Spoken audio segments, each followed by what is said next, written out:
Master's Book! The Rise and Rule of Chairman Mao, a red-pilled guide by Conrad Riker, available now.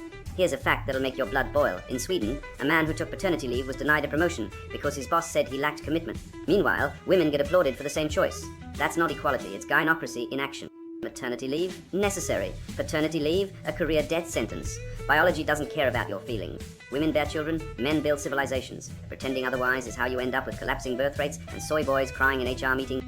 Mao didn't take paternity leave, he took power. Let's talk about the government's war on men. In Australia, there are state-funded domestic violence shelters for women, 0 for men, despite 1 in 3 victims being male. That's not policy, that's bigotry. Feminists scream about systemic oppression while writing laws that exclude men from social programs. Ever seen a taxpayer-funded scholarship for men? Me neither. But women dominate university enrollments and still get preferential hiring. Mao had a solution for parasites: re-education camps. I'm not saying we go that far, but a little accountability would be nice. Progressive taxation is just legalized theft, dressed up as morality. They call it paying your fair share, but here's the truth. The top 1% pay 40% of all income taxes, while half the country pays nothing. That's not justice, that's jealousy weaponized. Marxists love to delegitimize wealth because they've never built anything. Mao knew this. He confiscated land, murdered landlords, and called it progress. The result? Famine. Meanwhile, capitalist pigs in Hong Kong turned a fishing village into a global financial hub. Funny how that works. Watch what happens when a man drops his wallet in public. Women ignore it. Other men pick it up.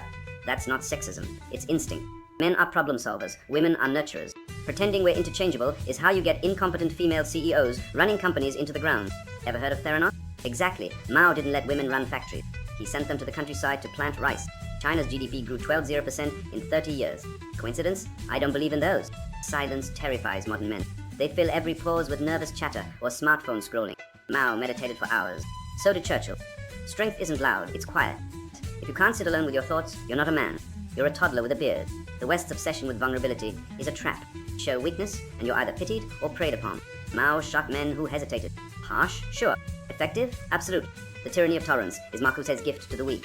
He argued for repressive tolerance, letting leftists speak while silencing dissent. Sound familiar? Twitter bans conservative. Universities fire professors for wrong think. Mao did the same thing, just with bullets, instead of cancel culture. At least he was honest about it. Here's a statistic. Feminists won't quote. 85% of homeless are men. 93% of workplace deaths are men.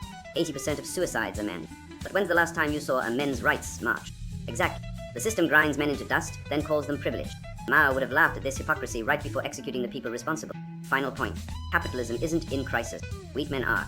Rosa Luxemburg whined about exploitation while living off rich donors. Mao solved poverty by making everyone equally poor. Genius? No. Honest? Brutally.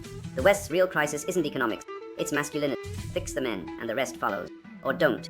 History favors the ruthless. The Rise and Rule of Chairman Mao, a red-pilled guide by Conrad Riker. Buy now. Links below video.